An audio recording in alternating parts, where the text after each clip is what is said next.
Assalamualaikum warahmatullahi wabarakatuh. Pertama-tama, puji syukur kita panjatkan kehadirat Allah Subhanahu wa Ta'ala, karena dengan kelimpahan rahmat dan hidayahnya sehingga kita dapat menyelesaikan tugas video ini. Tak lupa pula kita kirimkan salawat serta salam kepada junjungan Nabi Allah Muhammad Sallallahu Alaihi Wasallam yang telah membawa kita dari alam yang gelap menuju alam yang terang benderang. Sebelumnya, kami berterima kasih kepada Bapak Prisal SPD MPD selaku dosen pengampu mata kuliah profesi kependidikan. Adapun judul makalah yang akan kami presentasikan yaitu implementasi manajemen berbasis sekolah, kepemimpinan dan supervisi pendidikan. Kami dari kelompok 6 beranggotakan 4 orang, yaitu saya sendiri atas nama Hijrah dan teman kelompok saya atas nama Amalia Khairunisa, Citra dan Rahmawati Burhan. Langsung saja kita masuk ke materi. Di sini saya sebagai pemateri pertama. Di sini saya akan membahas implementasi manajemen berbasis sekolah di sekolah.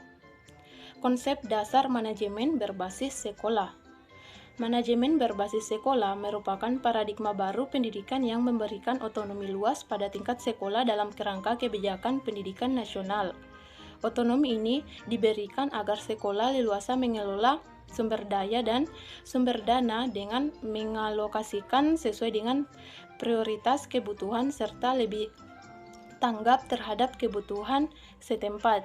Dengan kata lain bahwa manajemen berbasis sekolah menuntut sekolah untuk secara mandiri menggali, mengalokasikan, menentukan prioritas, pengendalian dan mempertanggungjawabkan pemberdayaan sumber baik kepada masyarakat atau pemerintah. Manajemen berbasis sekolah juga menawarkan sekolah untuk menyediakan pendidikan yang lebih baik dan lebih memahami peserta didik. Pada dasarnya, manajemen berbasis sekolah suatu strategi pengelolaan penyelenggaraan pendidikan di sekolah yang menekankan pada pengerahan dan pendayagunaan sumber internal sekolah dan lingkungannya secara efektif dan efisien sehingga menghasilkan lulusan yang berkualitas dan bermutu. Adapun tujuan manajemen berbasis sekolah. Dalam penerapannya, tujuan manajemen berbasis sekolah adalah untuk meningkatkan efisiensi, mutu dan pemerataan pendidikan. Peningkatan efisiensi antara lain dapat diperoleh melalui keleluasaan pengelolaan sumber daya yang ada, partisipasi masyarakat, dan penyederhanaan birokrasi. Peningkatan mutu diperoleh melalui partisipasi orang tua, peningkatan profesionalisme guru, dan adanya hadiah dan hukuman sebagai kontrol serta hal lain yang mampu menumbuh kembangkan suasana yang kondusif. Pemerataan pendidikan diperoleh melalui partisipasi masyarakat, terutama yang mampu dan yang kurang mampu akan menjadi bentuk tanggung jawab pemerintah. Baik, selanjutnya, implementasi manajemen berbasis sekolah. Dalam rangka mengimplementasikan manajemen berbasis sekolah secara efektif dan efisien, maka sekolah harus melibatkan semua unsur yang ada, mulai dari kepala sekolah, guru, masyarakat, sarana prasarana, serta unsur terkait lainnya. Kepala sekolah misalnya, dalam hal ini sebagai pemegang kendali di sekolah, harus mempunyai pengetahuan kepemimpinan, perencanaan, dan pandangan yang luas tentang sekolah dan pendidikan. Kemudian, guru sebagai unsur yang berpengaruh dalam implementasi manajemen berbasis sekolah yang juga terlibat langsung dalam proses pembelajaran juga dituntut untuk berkreasi dalam meningkatkan manajemen kelas. Guru juga harus mempersiapkan isi materi pengajaran, bertanggung jawab atas jadwal pelajaran, pembagian tugas peserta didik, serta keindahan dan kebersihan kelas. Kemudian selanjutnya, peran serta masyarakat juga berpengaruh penting dalam pelaksanaan manajemen berbasis sekolah, karena dengan adanya keterlibatan masyarakat, maka keputusan-keputusan yang diambil akan lebih baik khususnya dalam rangka peningkatan kualitas pendidikan di sekolah. Masyarakat juga ikut serta dalam mengawasi dan membantu sekolah dalam kegiatan yang ada, termasuk kegiatan belajar mengajar. Selanjutnya, menurut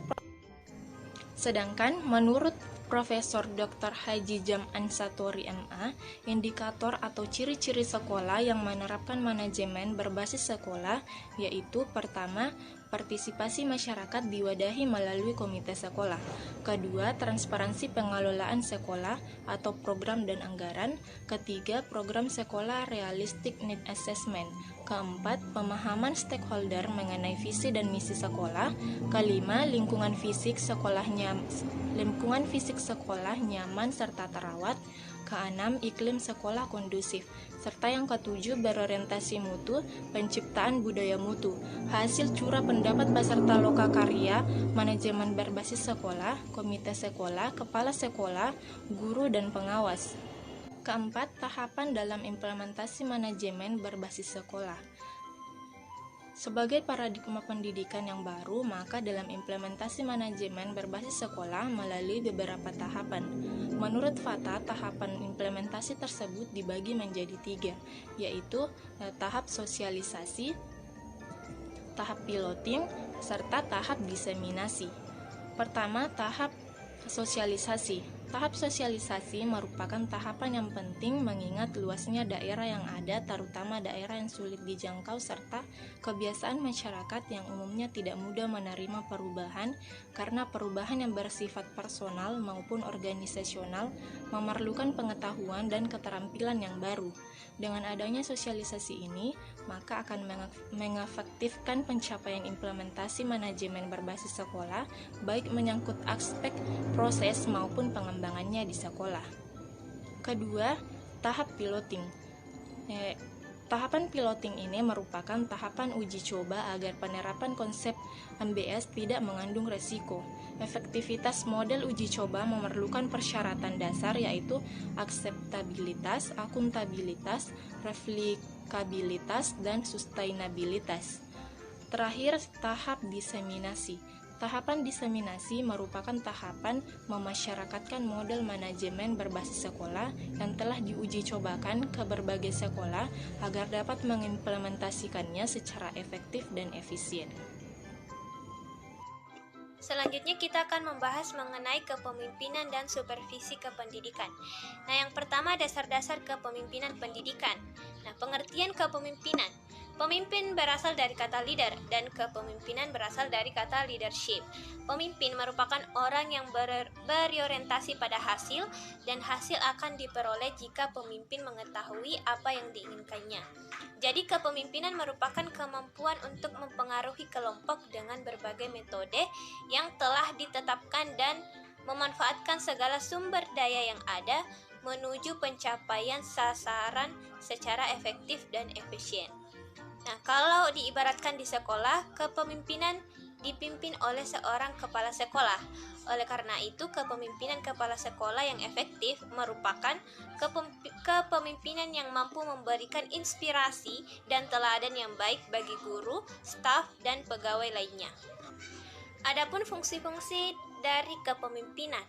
Nah, yang pertama menyusun strategi yang tepat, merancang taktik, penyelesaian masalah atau problem solving, pengambilan keputusan yang tepat, melakukan pengorganisasian dengan teratur, manajemen yang baik, membangun relasi yang luas, memberikan pengaruh dan motivasi yang kuat, manajemen waktu yang baik, dan membentuk ketangguhan. Nah, selanjutnya konsep dasar supervisi pendidikan. Pengertian atau hakikat supervisi pendidikan. Secara etimologis, istilah supervisi diambil dari bahasa Inggris, supervision, artinya pengawasan di bidang pendidikan. Orang yang melakukan supervisi disebut supervisor. Ditinjau dari morfologinya, supervisi dapat dijelaskan melalui bentuk kata. Nah, supervisi terdiri dari dua kata yaitu super dan visi, di mana super berarti lebih dan visi adalah kemampuan melihat. Dalam dunia pendidikan, kepala sekolah digambarkan sebagai seorang expert dan superior, sedangkan guru digambarkan sebagai orang yang memerlukan kepala sekolah.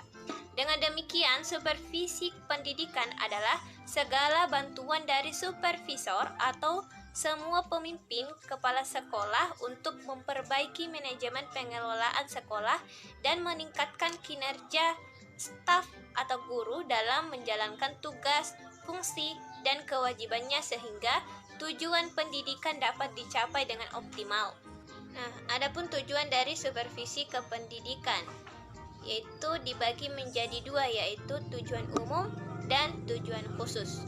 Tujuan umum supervisi adalah memberikan bantuan teknis dan bimbingan kepada guru dan staf sekolah yang lain agar personil tersebut mampu meningkatkan kualitas kinerjanya, terutama dalam melaksanakan tugas, yaitu melaksanakan proses pembelajaran. Kemudian tujuan khusus supervisi yaitu meningkatkan kinerja siswa sekolah dalam peranannya sebagai peserta didik yang belajar dengan semangat tinggi agar dapat mencapai prestasi belajar secara optimal. Kedua, meningkatkan mutu kinerja guru sehingga berhasil membantu dan membimbing siswa mencapai prestasi belajar yang diharapkan. Dan meningkatkan keefektifan dan keefisienan sarana dan prasarana yang ada untuk dikelola dan dimanfaatkan dengan baik sehingga mampu mengoptimalkan keberhasilan belajar siswa. Dan selanjutnya, meningkatkan kualitas pengelolaan sekolah dan meningkatkan kualitas situasi umum sekolah sedemikian rupa sehingga tercipta situasi yang tenang dan tentram serta kondusif bagi kehidupan sekolah pada umumnya, khususnya pada kualitas pembelajaran yang menunjukkan keberhasilan lulusan. Baik, saya akan melanjutkan materi dari teman saya, yaitu jenis supervisi pendidikan. Yang pertama, supervisi umum dan supervisi pendidikan. Supervisi umum adalah supervisi yang dilakukan terhadap kegiatan atau pekerjaan yang secara tidak langsung berhubungan dengan usaha perbaikan pengajaran. Sementara yang dimaksud dengan supervisi pendidikan ialah kegiatan-kegiatan kepengawasan yang ditunjukkan untuk memperbaiki kondisi-kondisi baik personel maupun materi yang memungkinkan terciptanya tujuan pendidikan. Jadi, terdapat perbedaan tipis antara kedua jenis supervisi tersebut, tetapi bila dicermati justru saling melengkapi. Supervisi umum diarahkan pada hal-hal yang mendukung terjadinya proses belajar pendidikan secara fasilitas dan sarana prasarana pembelajaran.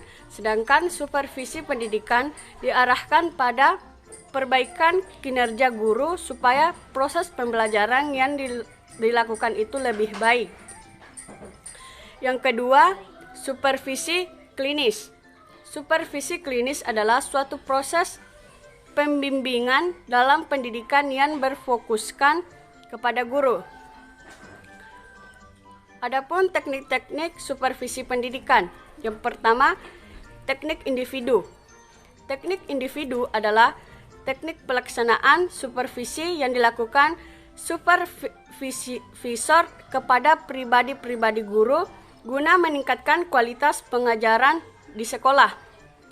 Teknik individual dalam pelaksanaan supervisi antara lain, yang pertama teknik kunjungan kelas, yang kedua teknik observasi kelas, yang ketiga percakapan pribadi, yang keempat intervisitasi atau mengunjungi sekolah lain, yang kelima penyeleksi berbagai sumber materi untuk mengajar, dan yang keenam menilai diri sendiri. Yang kedua, teknik kelompok. Teknik supervisi yang dilakukan dalam pembinaan guru secara bersama-sama oleh supervisor dengan sejumlah guru dalam satu. Adapun teknik supervisi yang bersifat kelompok yaitu pertemuan orientasi bagi guru baru, rapat guru, studi kelompok antar guru, diskusi, workshop, dan tukar-menukar pengalaman. Nah, itulah tadi yang bisa saya paparkan. Terima kasih. Assalamualaikum warahmatullahi wabarakatuh.